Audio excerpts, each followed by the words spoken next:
Olá, bem-vindos à estreia de O Espiritismo Esclarece, um programa que irá ao ar todos os sábados às 18 horas por nossas páginas no Facebook e no YouTube, no endereço @O Espiritismo Esclarece. Sua proposta será o de trazer a cada programa um ou dois convidados para que possam esclarecer, possibilitar o entendimento de alguns questionamentos sobre temas atuais, comportamentos sociais de grupos ou indivíduos, sempre pautados nos nobres postulados da doutrina espírita, e sempre em linguagem acessível e de fácil compreensão ao leigo.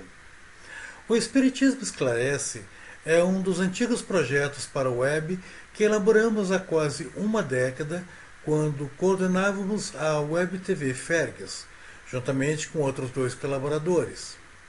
Tivemos muitos desafios e grandes trabalhos, dadas as limitações tecnológicas da época, mas foram bons tempos de aprendizado. Para nossa estreia, convidamos nossa querida amiga Georgina Valente, incansável trabalhadora da Seara do Mestre Jesus e que fora também colaboradora da Fergus e da FEB. Excelente expositor espírita e com significativos trabalhos na área da família. Além de que, a época em que concebemos o projeto, nos deu a honra de participar de nosso programa piloto. E também porque neste dia de estreia é para ela um dia muito especial de comemoração. Então, caros internautas, esperamos que gostem e desde já pedimos que deixem seus comentários, críticas e sugestões abaixo. Portanto, sem mais delongas, passemos à nossa convidada. Georgina Valente, bem-vinda à estreia ou reestreia de meu programa O Espiritismo Esclarece. Reestreia, pois, como tu sabes, a época em que eu fazia parte do DECOM, Departamento de Comunicação Social Espírita, da Federação Espírita do Rio Grande do Sul, à frente do projeto de Web TV, juntamente com dois outros queridos amigos, o Roberto Machado e a Cecília Basotti, hoje médica, criamos alguns programas para a internet, entre eles Mediunidade Responde, o Saber Ambiental e o Espiritismo Esclarece. Dia desses, nesses dias pandêmicos, revirando meus arquivos, reencontrei aquelas antigas gravações e revendo especialmente tomei a decisão de trazê-lo de volta. E não podia haver ninguém mais a pensar em convidar para o programa de estreia que você, Georgina, minha querida amiga Georgina Valente, que à época coordenava o Departamento de Assuntos da Família, o DAFA, e também incansável trabalhadora. Então, Georgina, seja muito bem-vinda ao Espiritismo Esclarece. Obrigada. Nós agradecemos, a oportunidade, o carinho do convite, da lembrança do nosso nome, diante de tantas pessoas que poderiam estar aqui, mas certamente nós somos as mais endividadas com a consciência, então, certamente a necessidade do trabalho se colocou em primeiro lugar. Então, nós agradecemos certamente a oportunidade de estar aqui nesse dia. Obrigada. Bom, Georgina, antes de entrarmos finalmente no nosso tema, essa inauguração de Espiritismo Esclarece é um momento muito importante. Mas eu sei que hoje também é um momento muito importante para ti. O que será? Tu sabe que você está completando mais uma primavera ao longo dessas milhares e milhares de encarnações, né? Então, que bom, nós temos aí um duplo festejo nesta noite de hoje. E eu espero realmente que seja tão gratificante para você quanto é para mim estar te recebendo, e principalmente em uma noite tão importante que é justamente a comemoração de mais uma primavera. É verdade. Não, nada melhor do que comemorar o aniversário no trabalho, né? O trabalho espírita, que é gratificante. Então, foi uma oportunidade bendita que Deus nos deu de estarmos aqui, comemorando também a estreia do programa, que é uma responsabilidade muito grande, ainda mais com esta chamada, né, o Espiritismo Esclarece, e o esclarecimento dos homens desta época, nada mais oportuno. Então, estrear esse novo momento, para mim, é uma grande responsabilidade e um grande presente. Só a título de curiosidade, Georgina, eu me recordo, época que estava lá na Federação, de certa feita estar lá na biblioteca e ter acessado algumas fotografias e ter te visto assim, bem moçoila, bem nova. Então tu já és uma trabalhadora verdadeiramente da seara espírita de muito tempo, né? Inclusive da própria Federação. Como é que é? Sintetiza para nós essa história para a gente, por favor. Rapidamente, né, nós morávamos em Rio Grande e o meu pai veio transferido funcionário público para Porto Alegre. E a minha mãe já era espírita, eu nasci em lar espírita, e a mãe procurou uma casa espírita para trabalhar, ela sempre era evangelizadora. E, iniciando a evangelização, nós também iniciamos junto aos 13 anos. Naquela época, tu deve saber que nós íamos na FERJ buscar os planos de aula no sábado para no domingo dar as nossas aulinhas de evangelização. E eu tive contato, né, com aquelas pessoas todas que hoje estão nas direções da casa, estão aposentados, mas que estão no movimento espírita. E eu iniciei na evangelização com 13 anos, 15, e continuei, né? Conheci o Valmor lá na Federação Espírita também, no tempo que nós íamos de bonde, no Partenon, para a Federação Espírita. Olha só como eu sou antiga. E lá, então, nós iniciamos a nossa caminhada com a Gladys Petersen, Silvio, a Marlene Jacobsen, a Marilene Ruff, isso, inclusive a Peça, o Aloísio, todo aquele tempo, né? Exatamente, então, até porque numa dessas imagens lá eu vi Gladys Petersen e o Silvio Luiz também muito novinhos. Acho que participando de uma Congergs, alguma coisa assim, né? Sim, eles são um pouco mais velhos que nós, mas eles casaram um ano antes que eu e o Valmor. E nós saíamos juntos, ela foi nos meus 15 anos, então é uma amizade muito antiga, muito grande. E feliz, né? Depois a vida me levou para outras cidades, outros estados. Eu morei em Macapá, em Amapá, morei no Sergipe, morei em Brasília e Uruguaiana. Então, em todo esse tempo, a gente procurou trabalhar na doutrina, evangelizando, na família, e graças a Deus tem sido uma vida muito intensa, com trabalho, com muita responsabilidade. Teve prazer, inclusive, de trabalhar com Cecília Rocha, né? Sim, trabalhei no Rio Grande do Sul, e quando eu fui para Brasília, procurei Cecília Rocha, né? E ela, abriu as portas da FEB, eu trabalhei lá, evangelizei, inclusive, e saí da FEB para trabalhar num outro lugar que precisavam mais, porque na FEB éramos muitas evangelizadoras e eu era a suplente da Ruth na evangelização. E tinha uma casa no Ariston, não sei se tu conhece. Sim, sim. E eu fui lá, não tinha evangelizadora, e disseram assim, tu não quer vir trabalhar aqui? Não, onde a gente é útil.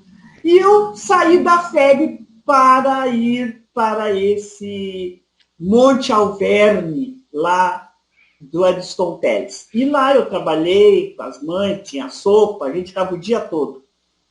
Foi uma experiência bem gratificante também. Inclusive, eu fundei a primeira escola lá, curricular, do Monte Alverne, em Brasília, naquele sítio, naquele monte, né, que eles têm lá. Muito lugar, muito assim, pitoresco, sabe, o lugar. Meu Foi uma Deus, experiência ótima. quanta história, dá para escrever um livro aí. Olha, vou me candidatar a escrever as memórias de Georgina, se ela não escrever. Tem muita coisa. Com certeza. Afinal, 67 anos não é brincadeira, Ah, sim, e né? para quem começou bem novinha, e eu tenho plena certeza que dessa tarefa tu não queres pedir aposentadoria, né? Só quando Deus disser não, chegou, chegou. Com certeza, vamos trabalhar incansavelmente.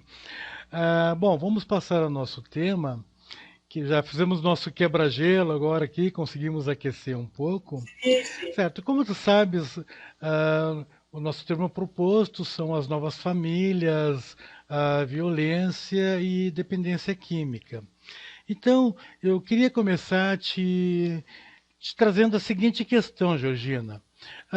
Tu sabe que nós vivemos num mundo dinâmico, em que mudanças, principalmente em áreas de tecnologias, de informação, têm se operado a velocidades cada vez maiores, atingindo também maior amplitude na sociedade.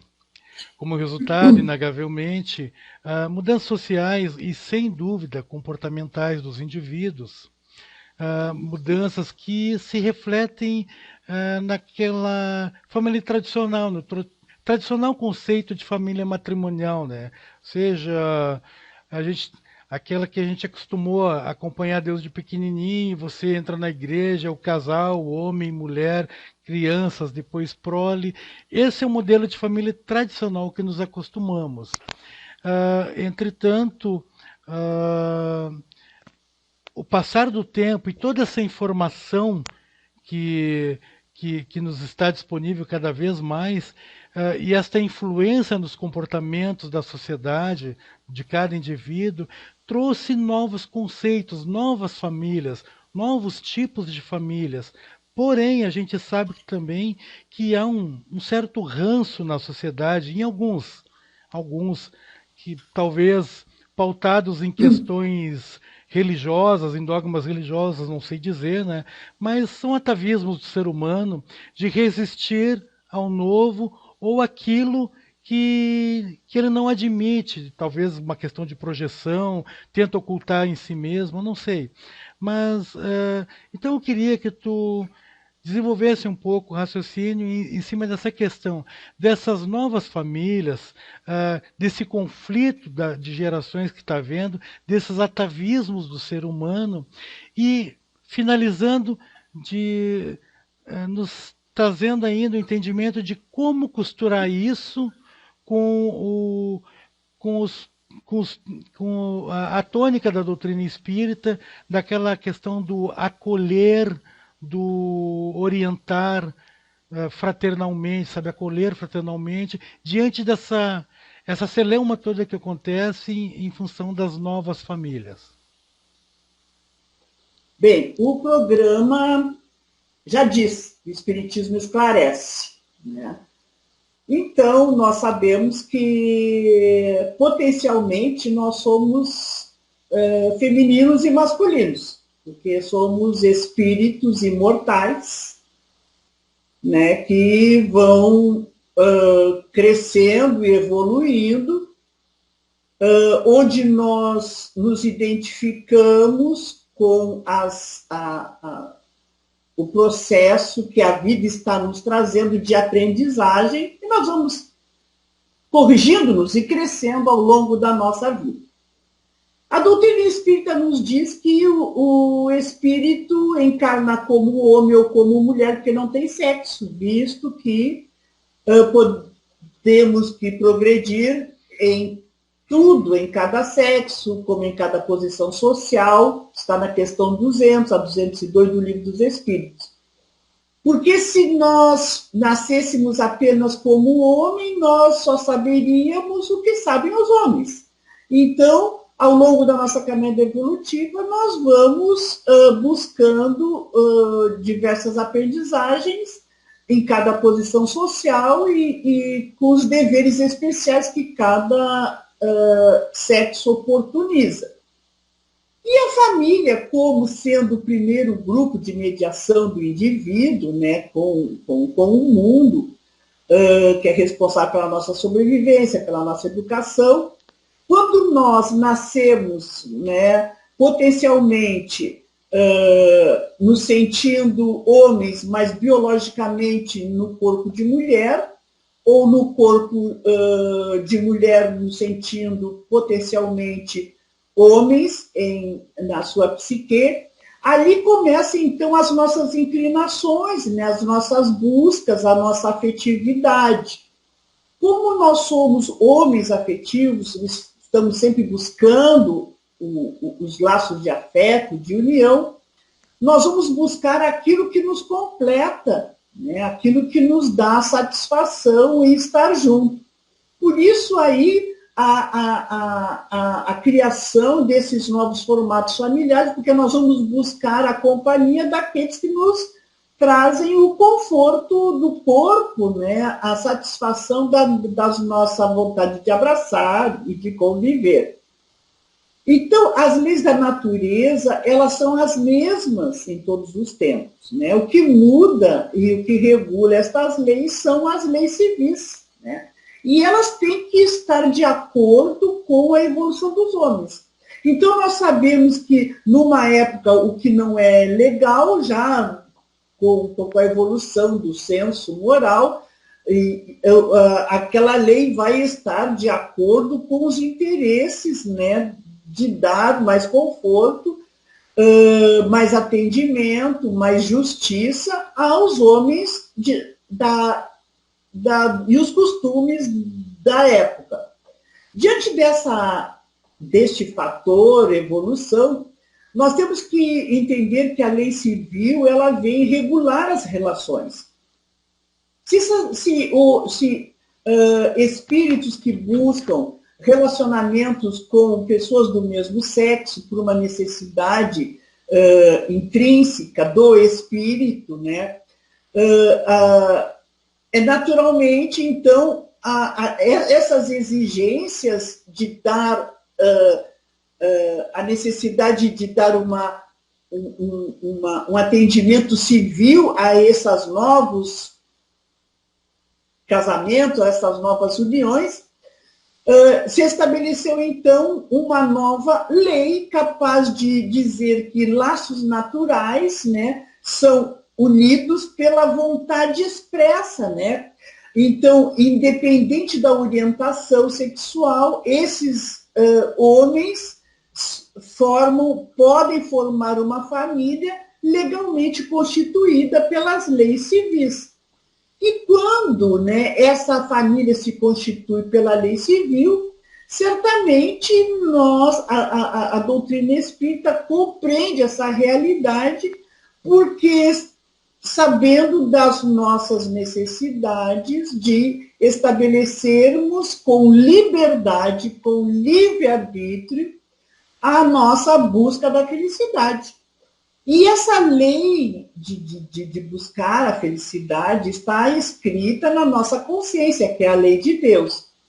Independente de olharmos e julgarmos qualquer comportamento que não nos cabe, porque cada um vive e estabelece direitos para si próprios, e diante da sua consciência, cada um de nós vai assumir, né, lá adiante. Então, não cabe a nós julgar qualquer relacionamento e qualquer posicionamento sexual de quem quer que seja. O reconhecimento de casamento no Brasil foi apenas em 2011, mas desde 2004, nessa proposta já vem sendo buscada, né? E o Rio Grande do Sul foi um dos primeiros estados a publicar uma norma administrativa determinando que os cartórios, né, e a título registrassem contratos de união civil entre pessoas do mesmo sexo. Em 2001, no mundo, foi a Holanda o primeiro país que deu legalidade a esses novos formatos. Mas, né, essas famílias que se formam não são apenas homoafetivas, né, homoparentais, mas são aquelas mães separadas, né, pais separados que têm também, iniciam ali uma nova constituição familiar com seus filhos adotivos ou biológicos, né, formando, ou depois um novo recasamento. Temos as uniões monoparentais, que são essas de casais que não casam, de mulheres e homens que não casam.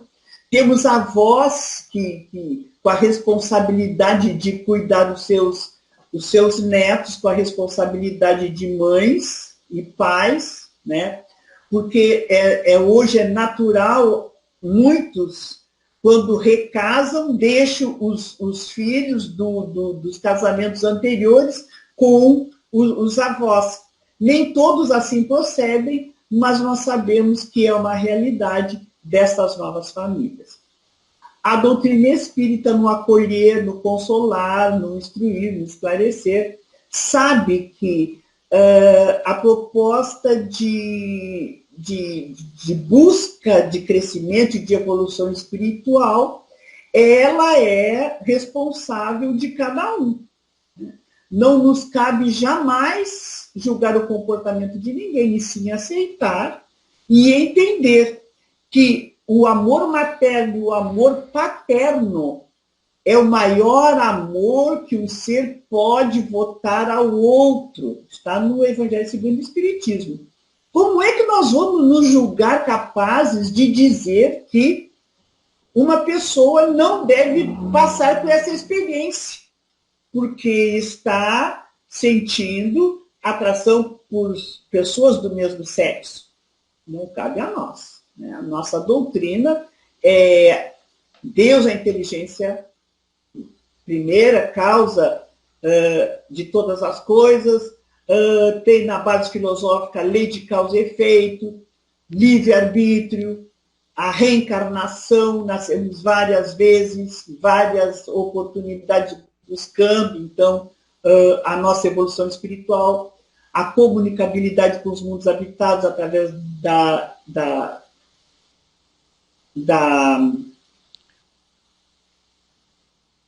mediunidade. Então, nós vamos buscando nestas experiências, cada um de nós, as nossas realizações. Certamente entendendo que, diante desse contexto, a compreensão dos princípios do Espiritismo é que nos leva, inevitavelmente, a uma mudança de postura. Se Jesus disse, atire a primeira pedra daquele que estiver sem pecado, quem de nós pode dizer que um está certo e o outro está errado? Quando a lei da consciência se estabelece dentro do nosso âmbito consciencial. Então, cada um sabe das suas necessidades evolutivas, das suas necessidades afetivas, e nós todos vamos crescendo com as oportunidades que Deus nos dá. É um desafio. Olha, porque o ser humano tem que atingir um nível de autoconsciência relativamente grande para chegar a esse nível de aceitação do outro, né? E de si próprio até, do reconhecimento de suas falhas, ah, de suas imperfeições, e é para admitir que todos somos diferentes, não existe um padrão, não existe um ser humano padrão assim, excetuando Jesus, que a gente poderia dizer que é o ideal de ser, foi o ideal de ser humano a todos nós, assim, no momento que esteve entre nós, mas fora isso, não tem, cada sociedade é uma sociedade diferente, uma cultura diferente, tem hábitos diferentes. Você pode até querer relativizar e dizer, dentro de tal sociedade, de tal cultura, funciona assim. Mas a gente sabe que isso não é verdadeiro. Até porque dentro daquele próprio grupo há discordâncias. Sim, sim, sim, sim. E depois nós desconstruímos a questão do erro há muito tempo, né? Nós praticamos equívocos. E como é que tu vai, assim, se a lei de Deus está na nossa consciência, como é que nós vamos atribuir no direito de julgar a consciência do outro? Né? Isso é uma infantilidade nossa, de querer julgar o comportamento do outro, dizer por outro como o outro deve agir. É muita infantilidade, é muita falta de entendimento das leis divinas. Vamos cuidar da nossa consciência, vamos entender das nossas ações, dos nossos sentimentos, né, dos nossos equívocos, e vamos crescendo, né, cada um de nós buscando o seu campo de ação e tentando ser feliz. Com certeza. Não, e eu já ouvi muitas vezes, antes de finalizar essa questão aqui, já vi muitas vezes argumentos do tipo assim, né? Não, mas se você pensar, começar a olhar só para si próprio, tentar se autocorrigir, se aperfeiçoar, você estará sendo extremamente egoísta. Meu Deus do céu, quer dizer, para não ser egoísta, eu tenho que me inserir na vida dos outros, eu tenho que tentar controlar a vida dos outros, ver o que os outros estão fazendo para então me sentir bem. Então, são coisas assim que, olha, é E fantástico. quantos casais, né, homossexuais que estão adotando crianças e estão favorecendo um lar de respeito, de amor, né, onde se estabelece ali a educação, né, então, onde falharam os heterossexuais. Então, muitas crianças estão sendo beneficiadas. Como é que nós vamos julgar, né, esses relacionamentos? Então, faz parte da nossa caminhada. É bem verdade. Eu acho que realmente a gente passar a refletir e compreender a máxima do Cristo mesmo. Ama teu próximo como a ti mesmo. Então aprende a te amar primeiro, como Joana de Ângeles costuma dizer, né? Aprende a se amar primeiro, aí depois o resto tu vai compreendendo. Sim, sim. Certo. Bom, vamos passar adiante então, certo? E até porque, de certa maneira, tem a ver com o que nós já conversamos, né? A questão da violência, que estamos vendo hoje em dia uma violência se propagando cada vez mais mundo afora, nos comportamentos, e isso também se propaga dentro da família, acontece dentro das famílias. Então, o que eu queria ver contigo assim, bom, você sabe que nós temos toda essa mídia hoje, essa tecnologia de informação que é maravilhosa. Há de concordar comigo que a gente nunca viveu num mundo com tanta informação disponível. Imagina, lembra de algumas décadas atrás, acontecia alguma coisa fora do país, ou mesmo dentro do país, muitas vezes uma semana depois você ficava sabendo, ou então até chegar o jornal impresso, que era uma síntese de uma síntese da realidade que tinha acontecido. Hoje em dia é dinâmico. a pessoa está com o celular na mão, todo mundo é repórter, todo mundo é cameraman, todo mundo opina. Então você vê qualquer evento que acontece, qualquer distúrbio que acontece, em tempo real, em qualquer parte do mundo, você assiste.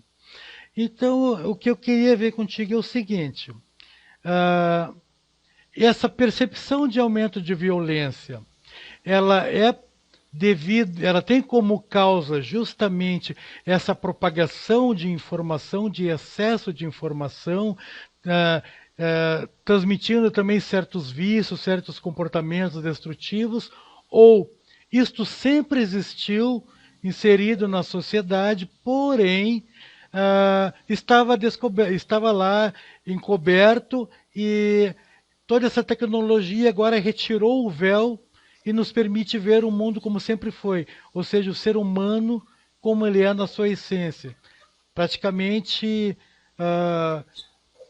pelo nível de violência que vemos por aí, quando estudamos alguns comportamentos da Idade Média, faz parecer que não evoluímos nada. Não evoluímos realmente, ou mudamos e é apenas uma falsa impressão.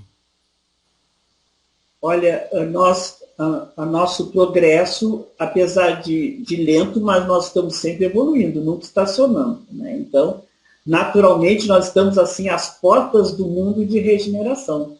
Certamente, então, houve um progresso, e esse progresso também se estabeleceu na necessidade de dar ao outro, né, o respectivo direito de dizer basta para a violência.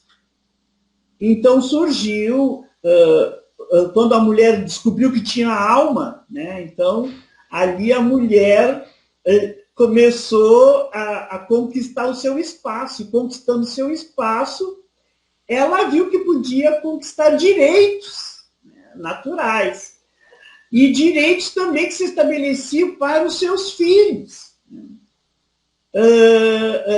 Nós vimos que no passado o pai detinha todo o poder, né? Quando o pai levantava a mão para castigar o filho, a prole, a mãe não podia se meter, não é? Então a gente sabe de casos terríveis, né? Sérios, de violência, a nível de dizer que era educação. Né? Mas era a educação que os pais talvez conhecessem, mas muito mais se colocava ali a ira, o ódio daquele espírito, né? Porque sempre havia os privilegiados, aqueles que, não, tu não é responsável, quem é o responsável é o teu irmão que vai apanhar, ou a tua irmã. Então, essas afinidades favoreciam os espíritos que não apanhavam, que não recebiam os castigos e tal. Mas a nossa sociedade ela vem conquistando avanços significativos, né?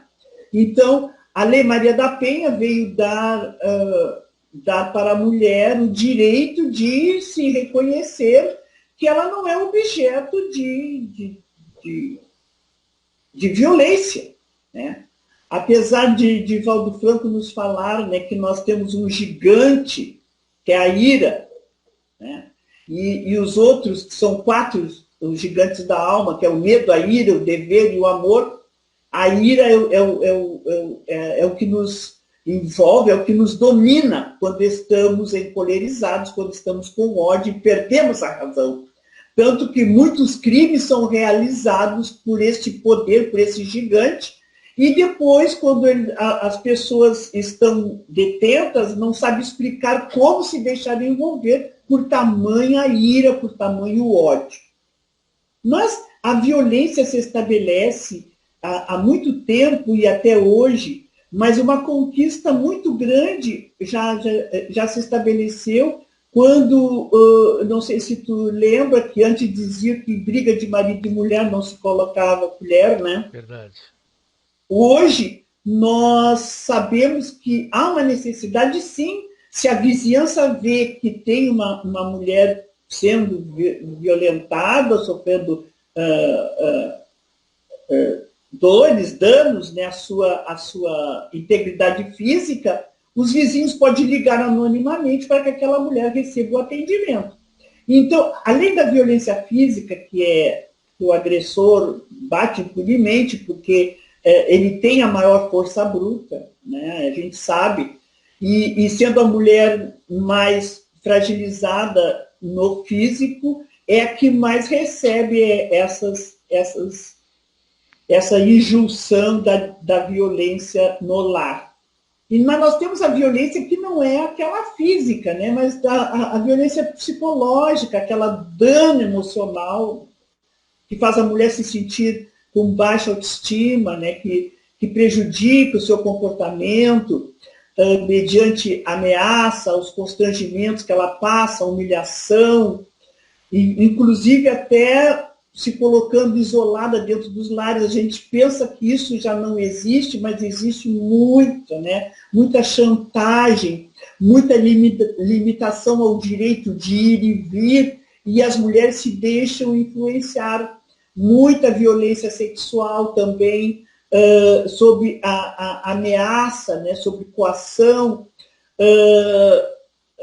prostituição, inclusive. Então, muitas mulheres se veem na contingência da obrigação conjugal, se submetendo por medo ou por constrangimento. A violência patrimonial, aquela que pela conduta o homem detém todo o poder, os recursos econômicos, né, e fazendo com que a mulher fique apenas como espectadora. E aquela violência moral, né, entendida como qualquer conduta, né, que é uma calúnia. Mas a gente sabe que essa violência contra a mulher, contra a criança, contra o idoso, né, nas famílias, é algo que demonstra e retrata o primarismo dos indivíduos. Então, ninguém passa aquilo que não merece, mas ninguém precisa sofrer pela vida toda. Há uma necessidade de mulheres e homens, né, acordarem que, se as leis estabelecem como direito sair daquele contexto de dor, é hora então de nós buscarmos a saída desse momento de dor. Muitos dizem assim: eu tô passando por isso porque eu mereço, porque certamente eu fiz aquele homem sofrer, ou meu pai me faz sofrer, então eu tenho que sofrer, eu fiz ele sofrer no passado. Então a gente joga para o passado um direito que todos nós temos a felicidade, que é sair daquele momento em que nós estamos. Então nós precisamos encontrar forças, né, para o entendimento das leis de Deus, e que nos retrata que a lei de Deus, ela é amor, ela não é punitiva, ela não nos constrange a sermos infelizes. E quando nós nos amamos, já que a lei é amar ao próximo como a si mesmo, quando nós nos amamos realmente, nós temos condições de amar ao próximo.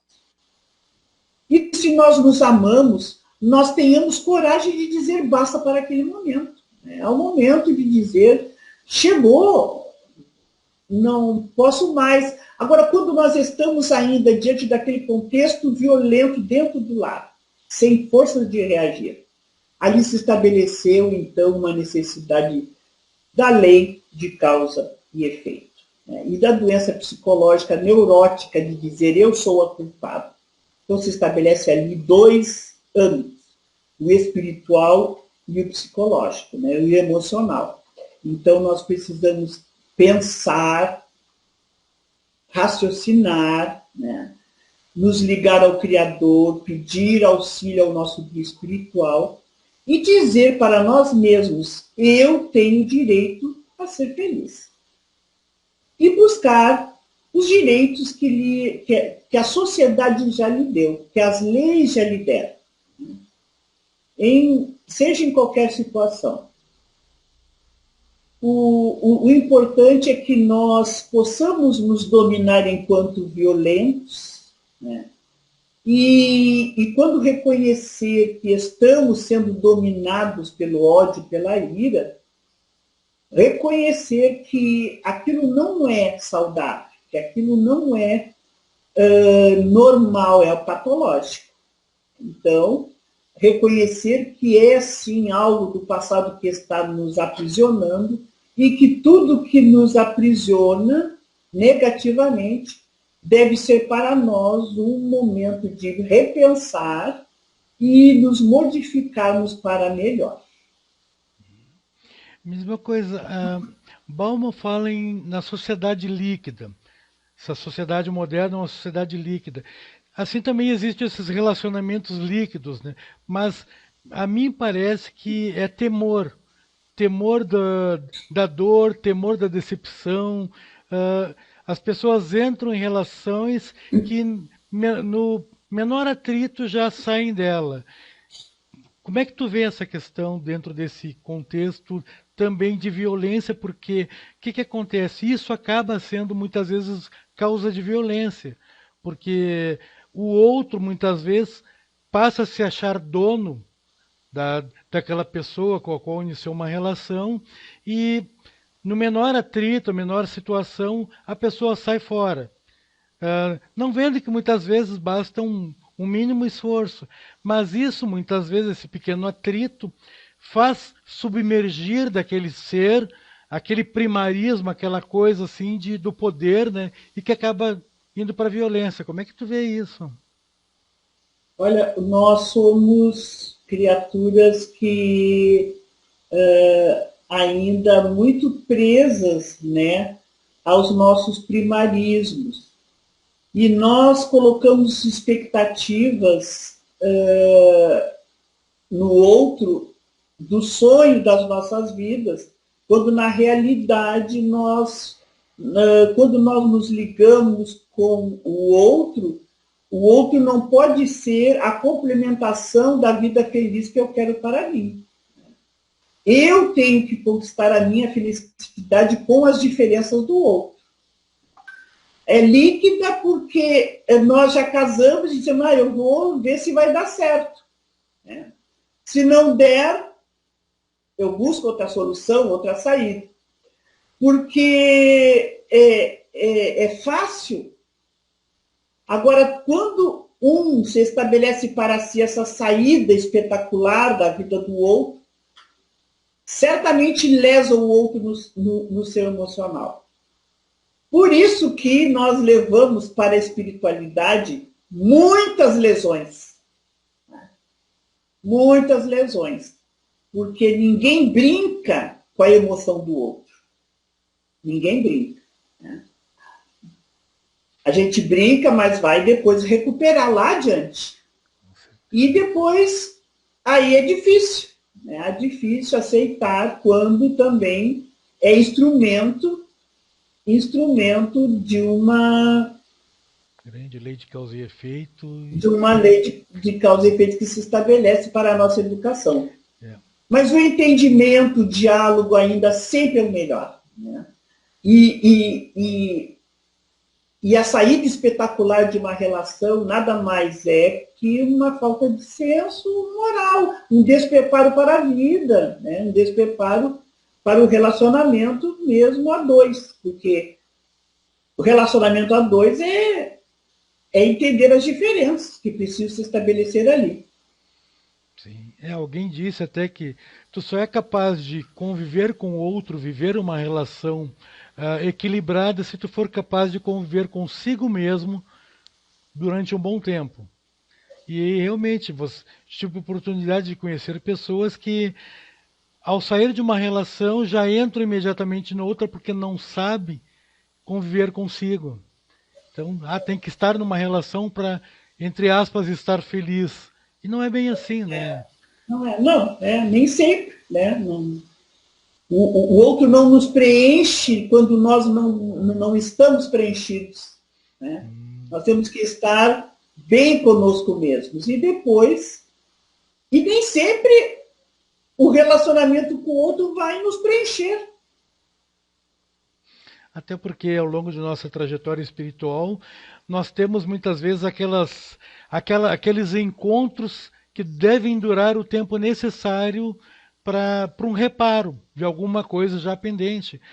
Feito esse reparo, normalmente segue-se adiante, né? Não, muitas vezes as situações assim, aquelas que você diz, poxa, mas pareciam tão bem, de repente, por que se separaram? Talvez tenham justamente reparado que era necessário, o que havia ficado pendente, agora é hora de seguir a jornada. Sim, sim. É um processo educativo. Perfeito. Sempre é. Tá, bom. Então, passando para o nosso último questionamento, que tem a ver com dependência química e que certamente está relacionada também dentro das duas outras questões anteriores.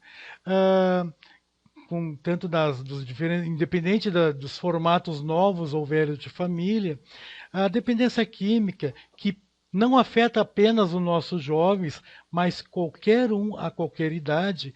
E tu sabe que esse assunto é de meu grande interesse também, porque eu faço parte do grupo de apoio fraterno ali do Hospital Espírita de Porto Alegre.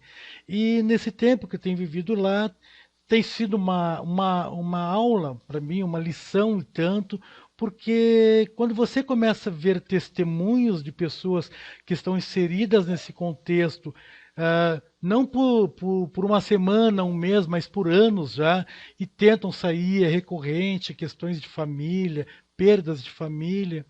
Então, eu queria que tu dissertasse um pouco sobre essa questão, porque a dependência ela pode vir de uma família para um indivíduo, ou seja, uma família já ser dependente e um indivíduo daquela família que entrou novo na família, se agregou à família, sofrer aquela pressão e acabar tornando-se independente. Ou aquele indivíduo, aquele filho, por exemplo, ou aquele marido, ou aquela esposa, através de ações externas, de contatos externos, pode ter acesso às suas relações, amizades, e com isso tornar-se um dependente, trazer para a família, ao ponto de desfragmentar a própria família. Fala-nos um pouco sobre essas questões, como é que tu vê isso, como é que pode-se achar uma luz no final do túnel. A gente sabe que dependência química ela é incurável, ela é tratável, tudinho, mas não tem cura. Pode-se achar um equilíbrio. Mas como é que se pode amenizar isso? Como a doutrina espírita pode colaborar também dentro desse sistema todo, dessa relação toda? Bem, a gente sabe que, como tu falaste, né, o dependente é um doente espiritual, que ele carrega nesses problemas através das várias encarnações. E ele se deixa arrastar pela correnteza, né, pela essa ilusão que é fugir da sua dificuldade, do seu problema, por aquele vício, né? Porque todo dependente químico ele tem uma dor interna que tudo aquilo que ele não pode processar, ele vai buscar na substância para complementar e dar para ele mais ânimo, mais condições de viver com o seu mundo íntimo.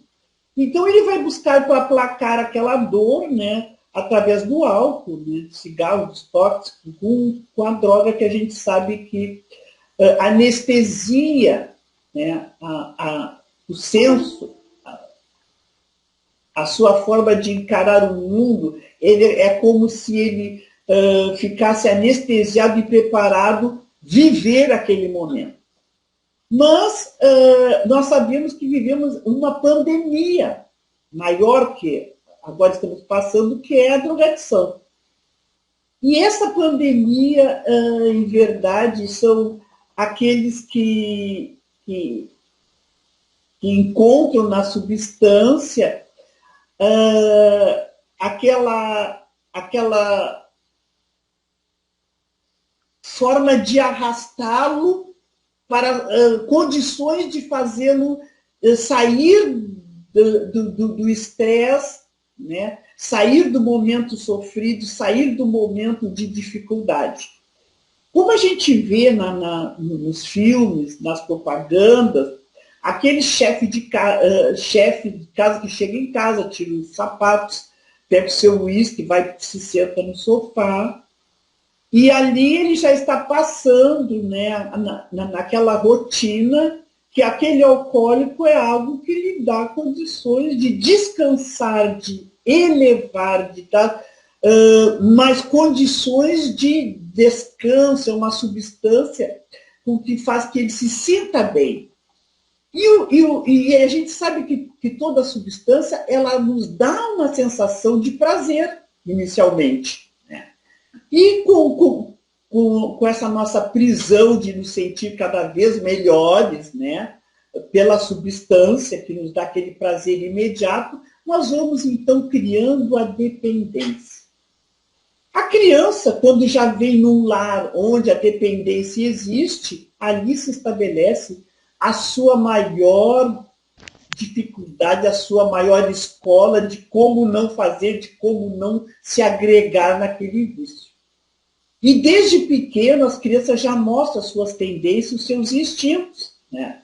Está lá no Evangelho também que os pais devem, então, ter cuidado e olhar tudo que aquelas crianças estão demonstrando e favorecer para aquela criança um ambiente de menos viciações, e ao contrário que a gente vê é esses pais já colocando seus filhos ao contato dos vícios muito cedo pelo exemplo. Mas assim, nós viemos no lar onde nós somos, que é para nós um estímulo para a nossa modificação espiritual, um desafio. Né? Então, nós estamos no lar que representa a nossa vontade de prosseguir na vida, nos retirando, né? Retirando de nós próprios as nossas tendências e procurando influências que nos cause mais estímulo a sair daquele ambiente de viciação. Mas assim, a gente sabe que nenhuma das ovelhas que Deus confiou, né, a Jesus se perderá. Foi que ele falou, nenhuma das minhas ovelhas se perderá. Então, se nós estamos num lar onde ali se estabelece o vício, né, nós podemos sair sim, se quisermos. É difícil? É difícil sim, porque nós já trazemos tendências, né? E essas tendências nos aprisionam. Essas tendências também formam o nosso campo vibracional. O nosso campo vibracional são antenas, né? Com aqueles que sintonizam nas mesmas necessidades, nos mesmos anseios, né? Com as nossas buscas pelo vício, por tudo aquilo que nós buscamos para matar a nossa sede e o preenchimento dos nossos vazios existenciais. Então, se nós estamos lutando com as nossas viciações, temos que lutar também com as nossas companhias espirituais que nos pedem cada vez mais absorver, né, aquele vício, aquela droga, aquela substância. Então, é um desafio muito grande, mas é capaz de ser controlado. Como tu diz, que não tem cura, né? Não é agora dessa existência, talvez, né? Mas talvez na outra que nós vamos nos desvencilhar das nossas viciações. Por isso que o conhecimento da doutrina espírita é tão oportuno, né? De nos dar esse esclarecimento que nós devemos cuidar do nosso corpo, que os vícios fazem parte de uma morte prematura. Então, nesse mês, né, do Setembro Amarelo, há uma necessidade de nós também nos conscientizarmos que nós estamos buscando a morte antes dela chegar, né, com naturalidade. Então, vamos ter esta noção, passar para os nossos filhos, né? Passar amor, afetividade, elogiar quando se faz necessário, olhar nos olhos dos nossos filhos, dizer o quanto eles são importantes, né? Não ser codependentes, né, na substância, no vício, dar estímulos para que ele cresça, para que ele saia daquele patamar de viciação e de dificuldades, oferecer aos nossos filhos, aos nossos esposos, o amor incondicional, e não aquele amor, eu só vou te amar se tu parar de consumir. Né? É difícil, é muito difícil, porque aquele que está no nosso lar vendendo as nossas coisas que nós compramos, né? Com sacrifício, com o nosso trabalho, e amá-lo mesmo assim, é difícil. Mas é possível. Por isso é que nós estamos aqui. Neste momento, com essa situação, com essa circunstância, no exercício sempre maior do amor para todos, né? Independente da forma como ele age. É um trabalho que deve iniciar aos poucos. A gente pensa que não é capaz, mas aos poucos nós vamos construindo, porque somos todos potencialmente amor.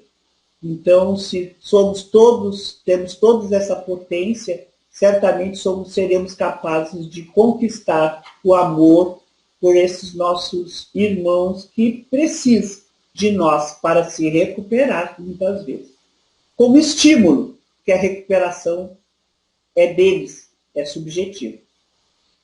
Nossa, Georgina, que vontade de ficar te ouvindo assim, a perder de vista, porque quando tu começa a articular a palavra desta forma, tão precisa, tão segura, tão ampla, nos dando essa percepção do ser humano, dos seus deveres para consigo mesmo, para com o próximo, sabe, nos fortalece mais ainda em saber assim que, poxa, nos dá a certeza de que muitos de nossos raciocínios, que também se propagam pelo mesmo direcionamento que você aqui expôs, estão certos. É basicamente uma confirmação daquilo que já várias vezes já pensaram. Então, que alegria, e realmente eu destaco bastante do que tu dissesse agora nessa tua resposta, aquela necessidade da família dizer francamente, olhando no olho do outro, eu te amo, que bonito isso que você fez, sabe? Aquela questão de incentivar, sabe? Não importa se não está muito bonito, mas está bonito, porque foi o melhor que o outro fez. Muitas vezes a gente tem esse capricho, né, de que, com certeza faria melhor, né, mas, poxa, reconhece que foi o máximo que o outro conseguiu.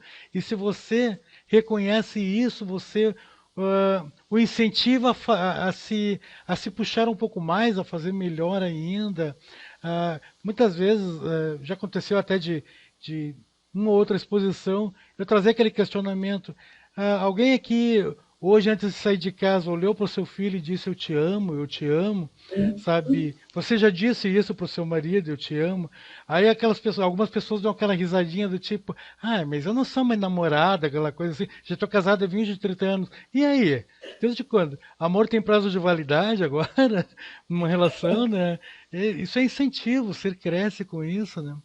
E aí eu encerro aqui também, lembrando o Evangelho, quando chegarmos lá no outro lado, retornarmos dessa nossa vida, Deus nos questionará, né? Que fizeste dos filhos que eu te confiei? Eu diria mais ainda, que fizeste da família, das oportunidades e da vida que eu a te confiei, a tua própria vida. Eu acho que se conseguirmos responder isso com o coração, já caminhamos um monte nessa senda da evolução moral do ser, do ser crístico. Realmente. É verdade. Tu sabe que nós falamos muitas dificuldades na família. Né? Nosso programa, nosso debate, nossa conversa foi sobre conflitos, né? Sobre violências, sobre as viciações, mas a família, ela é esse resultante, né, que são os nossos sonhos. Joana de Ângeles nos diz que a família é muito mais que esses laços genéticos, né? Elas são sofrimentos também, são aspirações, mas elas são lutas árduas, mas também são ideais, são sonhos. E a família é uma concessão divina, né? Onde nós, pouco a pouco, cada um de nós vai buscando a sua recuperação. Então, cada encontro de almas, havia ali uma necessidade. Enquanto casais, enquanto filhos, pais, irmãos, todos nós somos encontros sublimes de almas. E cada um nesse encontro tem que dar o melhor de si para que a nossa vida de relação seja qualificada como uma caminhada que cresceu, né? que teve frutos, que deu flores, e que são capazes de nos ensinar em cada esquina do caminho. Seja qual for a circunstância, sempre estamos aprendendo. Georgina, nos alongamos um pouquinho, mas hoje é o programa de estreia, não tem problema, vale. E eu tenho certeza que nossos internautas não vão reclamar, porque foi um verdadeiro banquete poder te ouvir ao longo dessa quase uma hora, bem dizer. E, como disse, houvesse mais tempo ainda, tivéssemos 3, 4 horas, excetuando porque se tornaria cansativo para nós mesmos, mas olha, valeria a pena escutar, né? Eu quero finalizar te agradecendo e te dizendo, Georgina, parabéns para você. Você mereceu renascer. Entre tantos bilhões, você mereceu renascer. Tenha fé nessa vida, minha amiga, e na vida futura também. Que os anjos do céu te conduzam na estrada do bem. Parabéns para você. Você mereceu renascer. Entre tantos bilhões, e são muitos que a gente sabe, você mereceu renascer. Passaste nesse vestibular e, por enquanto, tem cumprido com louvor. Entre tantos bilhões, então, você mereceu renascer. Pense sempre no bem, Georgina. Faça todo o bem que puder. Que os anjos do céu te conduzam na estrada da fé. Parabéns a você, minha querida amiga. Que as glórias que você colha nesta data e nas próximas ainda se multipliquem. E como um bom espírita que sou também, eu vou te recomendar aquilo que todo bom médico espírita recomenda: bastante trabalho. Trabalhe na seara do mestre, porque infelizmente somos poucos, mas ele conta conosco, e se não merecêssemos tanto trabalho assim, não precisássemos, ele não nos daria. Então, ao trabalhador, quando está pronto, o trabalho aparece. Muito obrigado, Adelson. Obrigado, viu, amigo? Tá bom. Grande beijo no coração, então. Certo. Então tá. Muito Até. obrigado.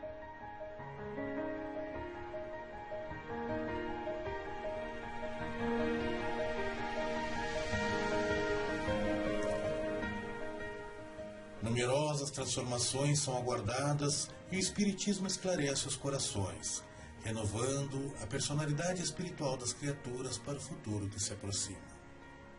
A caminho da luz, Emmanuel.